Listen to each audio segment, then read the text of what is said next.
You want to get on the action? We want to hear from you. Hit us up, faderoutemail@gmail.com. Slide in our DMs on IG @FadeRoutePodcast. Drop us a DM on Twitter @FadeRouteDNZ. Comment on our YouTube channel, The Fade Route with DNZ. Questions, comments, picks, segment suggestions, you name it, we want to hear from you. Get at us, in crowd.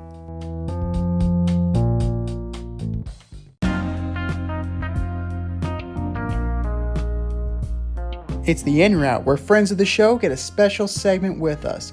Want to be part of the action? Want to be the newest member of the In Crowd? You know what to do. Hit us up, faderoutemail@gmail.com, or slide in those DMs on Fade Route Podcast on IG, or hit that Twitter, FadeRouteDNZ.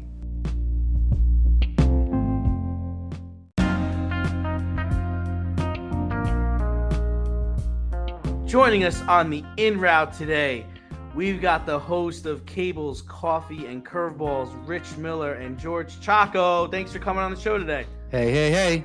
Hey, thanks for having us, guys. Hey. What's going on, started, right? Yeah, all right, man. That's my opening line. So I know. That's why I said it. I was like, oh, you're just staying true to you. You're right on brand. Always in character. Always in character. All right, man. We're gonna start you off with this. This year, we saw the Braves and Dodgers both win over 100 games and get bounced out of the playoffs in the first round. Over the last few years, Major League Baseball has changed their playoff format to give more teams a chance to get into the playoffs to compete for a championship. Many critics feel the new playoff format has devalued the regular season. What do you guys think about the changes Major League Baseball has made? First of all, first things first.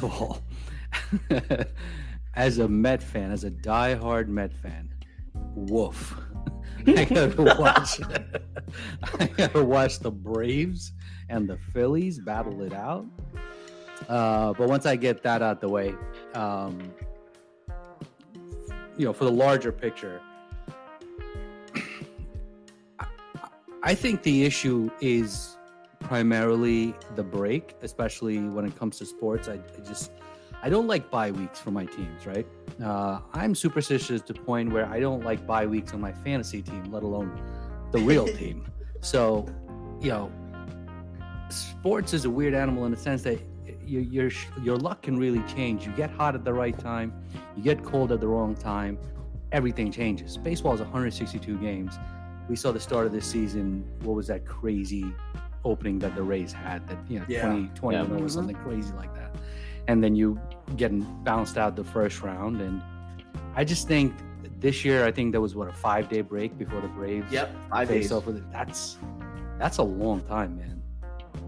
And I'm assuming that there was already a break, that the main players were getting a little rest towards the end of the season and all this kind of stuff. So, in my opinion, that break is what's really troubling. But is it me or the Phillies in it every year? They always get hot at the right time. Is that I feel like woof. It's just the way their team is built. Yeah. It's just the way they went about building their roster where, they're trying to bang the ball out of the ballpark and they got two guys who could pitch really. Yeah. They have a decent bullpen. It's just like they just hang around. Like they're that nasty fog in the morning that just kind of hangs around. That's the way I like to describe the Phillies. Yeah. But I hear you saying, George, my whole thing is this, is like baseball is one of the sports that it's kind of built on a regular season, right? It's built on 162 games. They have all these records, and to play all these games and to win 100+ games and your reward for being the number one overall seed is you get a division opponent in a 5-game series. It's like, it's just like, I don't know if home field advantage is enough anymore. Maybe it becomes that, if you had the team with the best record, you get all 5 games at home. Like, why should you go on the road at all if you won 100+ games, you won 12 more than any other team in the division or even in the league? And it's just like, I don't think they're rewarding it enough. And it's just like, and think about this. It's like if you were a season ticket holder, if you were like a big fan, like, I'm a Braves fan, but I'm not going to Braves games. But imagine you were a season ticket holder. You went to 60 of the 81 games you could possibly go to, and you see these guys get bounced out in 4 games to the Phillies. I mean, that's just a slap in the face. Like, what's going to make you go to 61 games next year if you're not Mary Hart? Yeah, I mean, I'll take anything for my team, but I'll take a manager to start. But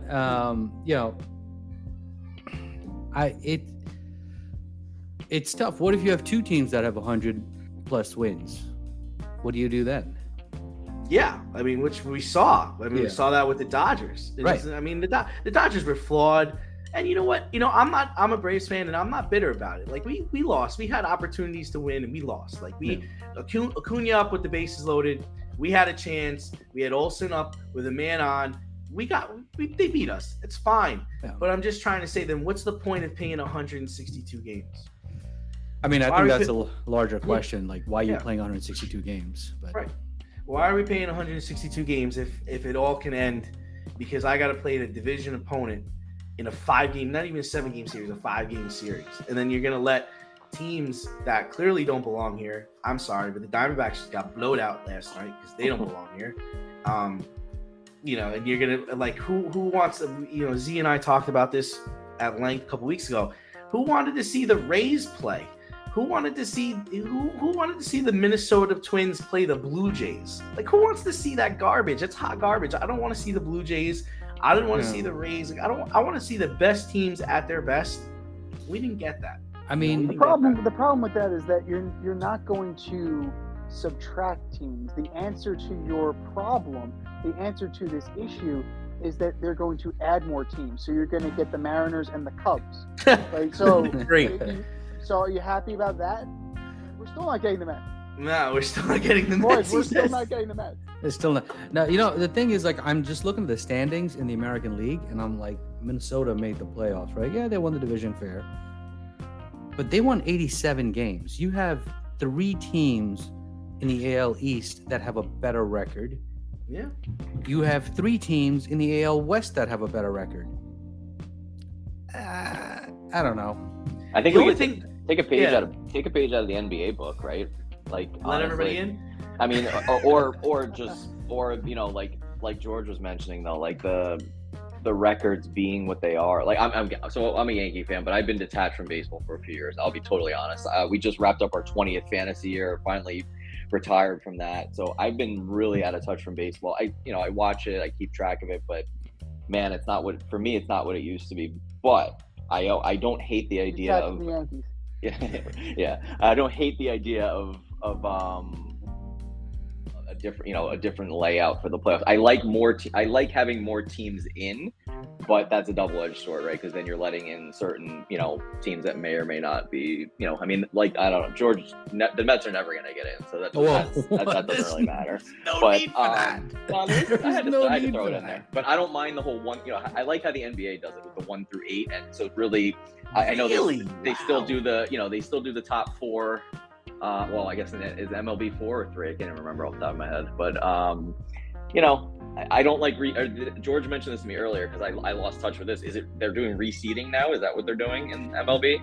They're not, and that's the problem. Oh, so George lied to me then because he gave me incorrect information. Yeah, probably. Like I said, fair.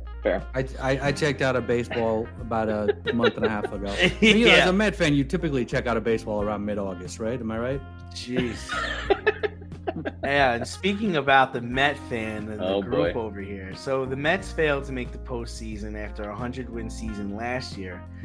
Verlander's gone, Buck is gone, DeGrom is gone, Scherzer's gone. It seems like all hope is really gone.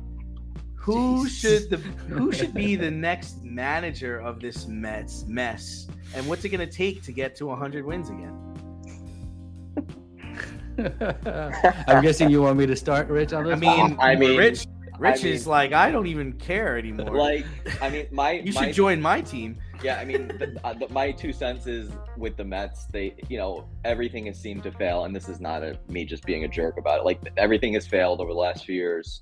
Find a young up-and-coming guy to take a chance on as far as a manager is concerned. Like, obviously, they have a lot of young players, but the whole recycling of the manager, like the whole Buck thing, like, clearly that was not a great episode, a great process. He's Yeah, so I'm all about giving a young guy a chance that maybe is kind of up and coming, sitting on a bench somewhere. That's the next big thing, and maybe see if he can. Sounds like a Met already. Yeah, well, you know. Well, let's see. They did the Buck Showalter route. They ran the Luis Rojas route before that. They did the Mickey Callaway before that. So it was Terry Collins before him. Oh my goodness, Mickey Callaway. The way you listed that is exactly why I let Rich go first, because I'm sitting here thinking about, oh my God. And, I'm also wondering if I should say this, but I'm going to say it. TC was probably my favorite coach in the last. Does Carlos Beltran count or no? Sign the contract. Beltran. Isn't he a Yankees announcer now? I couldn't tell. I think he's in the Yankees front office. I think he's exactly. Yeah. And his name comes up every year as a potential Met manager. He's still looking at that curveball from Adam Wainwright. Oh wow! Still hurts. With a Met fan, it's the same story. We want somebody. That person comes on. 1 year they're good, and second year we're trying to crucify them. That happened with Buck. It happened with Rojas. Mickey Callaway, but there were other issues there. And you look at the list. You got Phil Nevin. Angels sucked. Kepler. Giants sucked. What do? All you're really left with is Greg Counsell. Yeah, I'll take my chances with them, I guess. Okay. Because right. I don't know what else is out there. Eric Chavez, so I don't want that. George, I'm going to throw one out there, Met fan to Met fan, and Rich, I think your ears may perk up with this, but there's a guy on the Blue Jays bench who has managerial pedigree who might be looking to come back to New York. I don't know. I'm just saying, Don Mattingly might not be a bad look. I'm not. Sorry.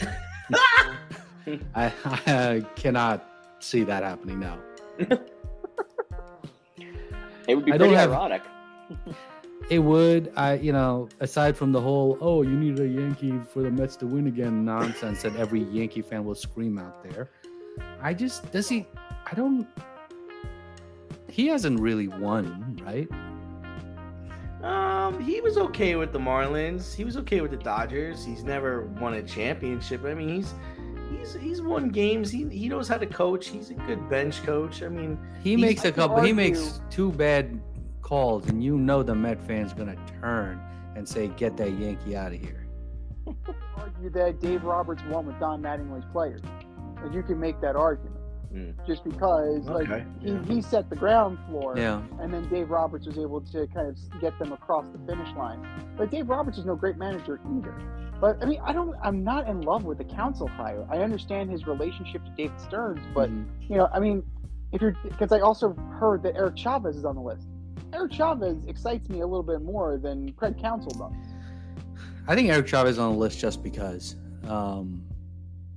He was a good hitting coach. Obviously, he came off the hitting coach, and we were terrible this year.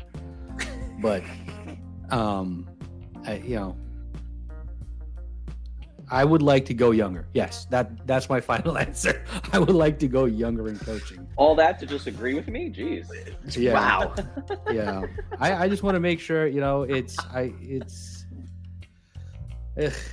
Dusty Baker is going to re-sign with Houston. That's obvious. I'm just looking at the list of potential available managers, and it's not very exciting, to be honest. That's the problem. Oh man. Well, let's get into Rich's wheelhouse. Oh yeah. Here we go. So the Jets beat the Eagles this weekend, giving the Eagles their first loss of the season. The Jets danced and paraded around the field like they won the Super Bowl, where they beat the 15-0 Patriots. I was waiting for them to bring out the Lombardi Trophy.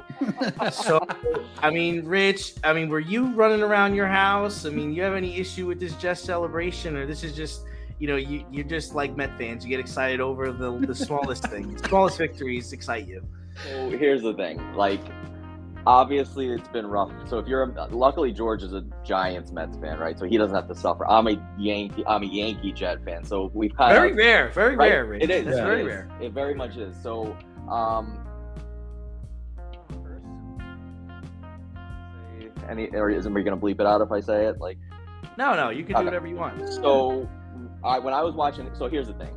I basically felt like I had my heart ripped out when Aaron Rodgers tore his Achilles on opening night. Like even George admitted to me, like the open, like him watching Rodgers run out like from the tunnel with the American flag. It was goosebumps. It was I was having goosebumps as obviously a diehard Jet fan, and for George to say that to me as a non-Jet fan, it was really cool, right? Like I know he's old. I know he was older. I know in hindsight he tore his Achilles on the 4th freaking play. But how cursed do you have to be to have that happen, where the whole offseason revolved around this guy, whether he's putting on an act or not? I mean, whatever. He said everything right. He showed up everything in the offseason. He made everybody, all the doubters, look wrong. And then 4 plays in, tore his Achilles. Mind you, I just tore my Achilles back in March, so I knew exactly what happened to him as soon as it happened, and I was basically crying. So the other night, to get back to your question, as soon as Jalen Hurts threw that ball and I saw Adams running the other way, I started screaming, "Holy shit, holy shit, holy shit." My dad was on the other side of the room. He was like jumping up and down. My daughters came running in the room. They thought I was like angry, but I was like yelling like "holy shit" because I was so excited. And I couldn't believe, first of all, I couldn't believe he was throwing the ball. Second of all, I couldn't believe we intercepted it. And then we scored the touchdown. So, yeah, listen. I could see it right now. Like, I visualize it. Yeah, he's visualized me jumping around my living room because he helped me put the TV up on the wall. So he knows exactly where I was. But no, listen. Next week, well, we're off this week, so we can't lose. But Zach Wilson, I'm still not sold. George and I had this conversation last night. I wanted to believe in him. I always want to believe in my guys. If he does it for another couple of weeks, I guess maybe he's at least decent. It's the defense that does, the defense is carrying us. Is it possible if they sneak in the playoffs? Maybe, but yes, that could have been our Super Bowl for the year. So, you know what? You got to celebrate. The fact that they're 3-3 at the bye after losing Rodgers on opening night, I honestly thought we'd maybe have just that one win and would have just gone into a tailspin after that. So, I'm going to go with it until the wheels fall off at this point. That's how I operate with my guys, so... Yeah, it's an impressive defensive win considering the fact that your secondary was was depleted. I know. You had practice guys out. Literally. Guys out there. I mean, there has to be a large level of optimism, right? Because you go into this bye, you're 3-3, whatever it is, and now you come out, you play in the Giants. You should be able to wax them. The Chargers will be there in person. George and I will be there in person. Yes. Boom. Yeah, we will. The Chargers come to play the Jets the week after that. Mm-hmm. Then it's the Raiders. Then it's the Bills. These are winnable games. So, I mean, Jets could be on a 3-game winning streak. Hey. Now the question becomes: did you need Rodgers? While he thinks, I can give you my 2 cents. I'll let George jump in because he actually gave me the answer to this yesterday. Go ahead, George. Yeah, I was very skeptical of Rodgers coming in, and this is all thing Jets, that is all thing Mets, as you mentioned. And I was like, the hype, the man's 40 years old. What's he really? I mean, what was different in the offense he had in Green Bay last year versus the Jets this year? And, the Jets defense is obviously better, but like, what are you really getting? And, but you celebrate what you get. But at this point, with the Jet defense as good as it is, if Rodgers was behind throwing that ball, I seriously think Super Bowl was not a reach. Okay. Yeah. So cosign. It's yeah. I mean, although I'll tell you, when we drive back next week from MetLife Stadium, and if we pull off a miracle and beat the Jets, it's 2 Giant fans in the car and 4 Jet fans in the car. That's going to be a hell of a quiet ride. Yeah. Well, listen, I will say that Wink has definitely got the Giant defense playing much better. Yeah, they played well. They were in that game with Buffalo. They should have won that game. I was rooting for them. Yeah, I threw something at the TV when Tyrod called it audible. Oh, good. That was painful. He checked into a run play. Unbelievable. Even the linemen were like, did he really just say we're going to run the ball? Yeah. I was hoping Dable went out there and just strangled him. But I do like him. I do like Tyrod, and I feel like he's getting the ball out a lot faster than Danny did. I do like Tyrod Taylor. I've always liked him as a Ravens fan, and he played for the Ravens for a while, and he's made his way around the league. Mm-hmm. But he gets it. I think that was just more or less like he hasn't been he hasn't been here long enough to understand, like, dude, you got to change that. You can't check to the I know you have a lot of faith in Saquon, but man, you cannot check to that on the goal line with 14 seconds left in the half. No, you throw the ball, you throw it out, you go with a field goal, you call it a day. Points are points. It's oh my God, it was brutal to watch. Mm-hmm. I was speechless, and then I wanted to throw something at the TV, and then I realized I'd be down at TV, so I didn't throw it. But fair, good call. So moving over to basketball, the NBA season is imminent, and a lot of teams improved their rosters during the offseason. None better than the Bucks, acquiring Dame Lillard. The Celtics got Drew Holiday and sloppy seconds of Kristaps Porzingis. the Knicks seem to be proud of how they got the Villanova championship team from a few years ago, but they didn't bring Jay Wright with them. So did the Knicks do enough to compete in the East for a championship? And it continues. I need a moment to gather my thoughts and emotions. Well, we do have a Celtics fan in the house. So yeah, we do. Let's go that route. First. Let's go that route. Yeah, I'm ready. As soon as I was stoked to see a Celtics, for this. Listen, I'm never a fan of trading big for small. So they traded Rob Williams away. The problem with him is he was super injury prone, but they got Porzingis. However, Porzingis is also super injury prone, so can't rely on either of them. They got rid of one of them. They also traded Marcus Smart. In that so many moving parts in the offseason, but the fact that they were able to bring a guy like Drew Holiday, I think was really, I mean, obviously I like whatever my team does. I'm usually not a big. Oh, you're a homer? I'm usually a homer? Yeah, I mean, who's not, right? No, but I tell it the way it is, man. With Holiday though, I think that's what Brown kind of needed, because they're still, as much as it seems like they've been around forever, they both came in the league at like age 20 and 21. They're still like mid to late 20s, give or take. So they're still young in basketball terms. And Holiday is just a really solid, like, veteran guy. Like, I mean, he's been an all-star. He's probably just a notch below Smart as far as defense, but he's probably a notch better on offense. So maybe a wash between in that regard. I think he'll keep those two a little bit more in line. So I'm still not sold on Porzingis staying healthy. If he stays healthy, then I think the Celtics are definitely right up there as one of the top 2 or 3 teams. And yeah, Bucks, I mean, hey, Dame Lillard can put up 50 on any night. Him playing off of Giannis, my goodness, how scary is that? Yeah, I mean, my whole thing is like, it wasn't working, Rich, right? It's like, yep, you're right. What you had wasn't working, so Correct. We gotta change it up. And I Z is not a big fan of it, but I did like the Porzingis move because he's a scorer, and he is when he's healthy, he's a big that can score. Like, he can shoot threes, like, he can get to the basket. Yep. He can create his own shot. Like, I like it because, in my opinion, you guys got 2 forwards. You got Tatum and you got Brown. They're basically playing the same position. So what's going to throw that off?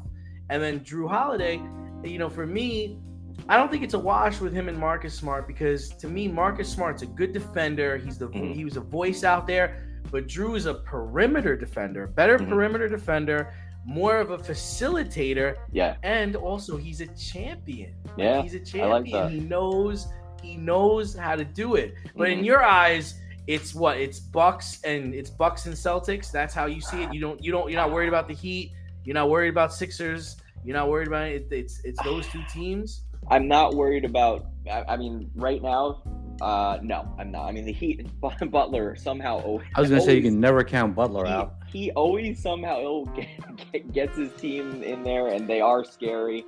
But right now, season, I'm optimistic that it comes down to health, health given. Which is not a given, but Bucks and Celtics are my top 2 in the East. But before George gives his Knicks take, I like what the Knicks are doing.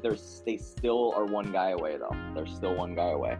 Only 1 guy. Well, away, huh? like they're a Jimmy Butler away. Well, that's what I. A pretty significant guy away. If they could have pulled off a deal for Beal or somebody like that. I love Brunson though.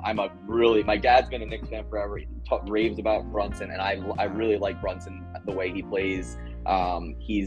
he's really freaking solid, and the fact that the Mavericks let him go makes the Mavericks look really brutal 2 years later now, or whatever it is. So you want to talk about injury-prone players? Yeah, let's bring in Bradley Beal. Why not? well, I think we could all agree that Brunson's probably the best Knick, right? He's their best player. Sure. He's their go-to guy. He's the guy that's going to be, the person that they're going to call on at the end of the games. And that's the only problem I see with maybe the Bucks are going to have is just, Z and I talked about this last week. Is I don't know how that offense is going to run.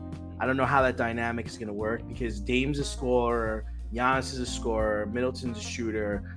Like, when it's coming down to the end of the game, what's it going to be? Lillard chucking threes from half court? Is he going to get the ball to Giannis and score the easy bucket? Like, what's that going to be like? He's not a guy that's getting more than six assists a game. And they're also used to having a Drew Holiday type player. So it's going to be interesting. I'm really interested to see how that offense comes into play. But I don't think you could just write off the Heat because Jimmy Butler just is amazing. He should be a Nick George. They botched that. Yeah. I think the Cavaliers come back. It is another year where they're going to be a little bit better. And then the Harden situation is just a mess. Heard he didn't come to practice today, so I don't know what's going on. Where is he, right? Is he still with the Sixers? I don't even know where he is. He's still with the Sixers. My God. Still wears their gear. So. My gosh. He's talk about head case, huh? He's reality TV on the NBA. Yeah. The way I see it is that until that situation is resolved, I can't put the Philadelphia 76ers ahead of the Knicks or the Cavs. Right. So I drop them to 5. So that, to me, that puts Knicks in 3-4 territory. I can see that. By default. I can see that, though. But, the Celtics thing, like, they lost a lot, man. You got to think about that. Yes, they brought in Drew Holiday. They lost both Williamses, and they lost Brogdon, and they lost Smart. Yeah. So, like, that's huge. Yeah, it's a lot of guys. Lost their coach, too, if you want to add that in there. They brought in second row Joe. Yeah. Second row Joe. I like that. I haven't heard that one. Nice. Doesn't call timeouts. Just play through, guys. Play through. Oh, my gosh. Yeah, that makes me nuts. I can't do that. Yeah, for me, I think Knicks are in a 5. I still would put the Cavaliers slightly above the Knicks. Oh, okay. Look at you being honest. I love it. Yeah, that's all I got as a Nick and Met fan for the most part. George is a big Julius Randle fan. He even has a sign. I have a picture proof. He has a signed picture of these Julius guys. Randle. I can't. Julius Randle, if you're hearing, I can't stand you. So you don't want them to re-sign him, huh? No, I want him gone 2 years ago.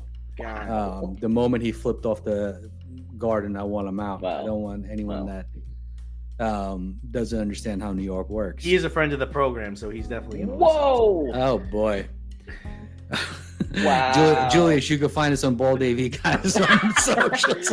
Just so you know, Julius, I was the one that got George the really nice gift of your signed picture, and he's the one bad-mouthing you. So if by the grace of God, Daryl Morey said, we'll take Julius Randle off your hands if you take James Harden off our hands, my you God. would do that in a heartbeat? Or, oh my God. That might be one trade I don't take. I don't know who's worse. Oh my goodness. I would rather have Julius Randle. I would rather have Julius too, because even if he's disgruntled, he'll play his heart out. He's not a head Harden will case. put on a fat suit and sit in the corner. Yeah. Oh my God, the fat suit. Unfortunately, I think RJ Barrett would be on his way out. Yeah. But, yeah. You guys recently had Super Dan Parisi on your podcast. So what was your biggest takeaway from that interview? That's Julius Randle calling. Julius Randle on the line. You said he was a friend of the program. He's right. He's listening. Yeah, I'm sorry. I still have a landline, and he has a number. Unbelievable. He's calling in. So, Super Dan is our good friend Dan Parisi. We've been trying to connect with him. We've known him for probably give or take about a year now. We've been trying to connect with him a couple of times at a couple of tech AV conferences that we've been at, and we just missed him. I know we were talking offline. I mentioned to you guys, it's funny. We found out on the way back from a trip in Orlando that we lived 20 minutes from him, so we finally got around to having him on our podcast. And Dan is genuinely one of the nicest people I think George and I have ever met in the industry.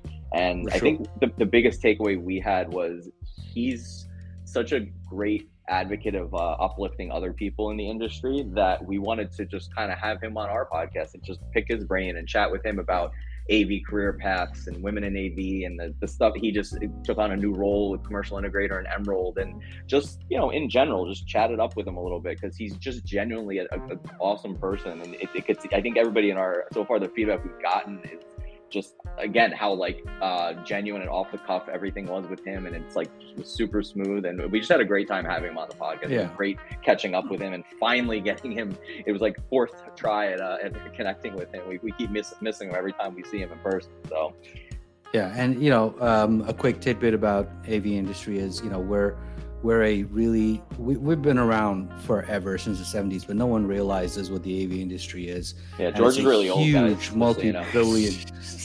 Yeah, I've been around since Kiss concerts, as we'll find out soon enough. We were talking about concerts, and I couldn't think of Taylor Swift. I went for Kiss concerts. So that was great. And Rich made it a point to point out how old I was by saying Kiss. And Dan jumped in, and you know, he rescued you a little bit. Yeah, a little bit. Then he circled back at the end and gave a little. You know, he did. But you know, he's such a great advocate for our industry. But I think what he said at some point was, give me the blame and share the credit with the people around me. Yeah. I think that is such an amazing sentiment. Hoard the blame, I think he said. Hoard the blame, right. And it's such a rare sentiment that I was really, truly impressed. He's not even just saying that just to say it. He means it, which is, you know, it's very genuine. I love it. It's a great guy across the board. So we'll get you out here on this one, guys. So you guys are entering season 2 of your podcast. Woo! We'll get your drops in. Don't worry about that. So what can give us a little teaser? Give us a little taste. What can your listeners expect from you guys this season? It's going to be season 2 is going to be a little insane. We have a lot of guests lined up. Mm-hmm. We have a game show that's dropping very soon. We do. And you know, we have a couple of events planned, and don't want to give it all out, but you know, it's going to be a crazy season 2. Season 3, I don't know how we're going to match it, but we're going to have to. But season 2 is going to be insane. Yeah, and I think the add-on to that is we also have a really awesome intern named Gopesh working with us this semester, who's like really uplifting our content. And I'm so glad you dropped his name. Yeah, he doesn't have a mic, but he's behind the screen. Yeah. But you know, first of all, he was on our first season 2, episode 1. He jumped right in and started roasting us right off the bat. So he gets us. He edits all our videos and does an insane job, like creating our content. And although he hasn't dropped the Super Dan video yet. So. Well, he's not. Well, interesting. he said the video wasn't ready. You're a little pushy with him. You gotta give him time, man. He's a full-time no per diem student. this week. He's an intern. Where's my damn coffee? He's a full-time student that's trying to graduate this semester. So no, but look how soft Rich is. No, but seriously, without him, like, I mean, our content was pretty solid. Was very solid last semester. We had a lot of help. But like, he's been so dedicated to it that I think we've really seen like an uptick in everything, our socials and so on and so forth. And you know, I just wanted to give him a shout out for all of his hard work. He's put a lot of hours in behind the scenes that, you know, everybody makes it seem like video and stuff is easy to produce and content. And George and I know, between everything he's done and our good friend Sweet Lou, who has also helped us immensely getting our podcast off the ground in season 1, there is so much behind the scenes work that goes on that I cannot thank everybody that helps us enough, honestly. Yeah, the 1 or 2 episodes Rich and I had to do ourselves was oh my gosh, brutal. We really love our crew, to be honest. We do. That's a shout out to everybody. Definitely takes a lot of time. It does. Well, but it's definitely an endeavor that's worthwhile. Yeah. So yeah. And speaking of a worthwhile endeavor, fellas, it was a blast having you on with us. Rich Miller, George Chacko, the Bald AV guys. Say what you got to say, guys. Where can we find you? What time and when?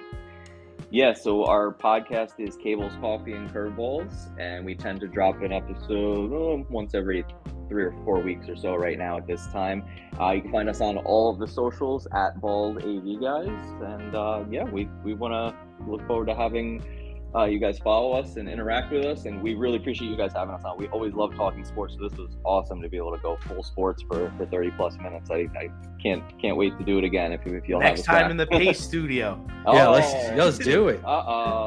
Nice. Quick tidbit, you know, Cable's Coffee and Curveballs was supposed to be about sports, but it's become about everything, every tangent that the show goes off on. So, it wasn't intended, but Curveballs became more hypothetical, I guess. Yeah. Well, if you guys are ever in the mood to just talk about sports for 30 minutes straight, just you know where to find us. Yeah. We know where to find you. And You do. If you want to be the next member of the in crowd, hit us up, faderoutemail@gmail.com, or slide in our DMs on IG at Faderoute Podcast. Drop us a line on X at FadeRouteDNZ. George Chacko, Rich Miller, the Bald AV guys, thank you guys for coming on. Much appreciated, and we look forward to talking with you guys again. Thanks for having us, guys, and take care. Thanks, guys. Take care. Thanks for listening to this episode of our podcast. If you like what you heard and want to hear more, be sure to like and subscribe on your favorite podcast platform. Rate us 5 stars, leave us a review, turn on subscription notifications, and tell your friends. Spread the word, spread it wide.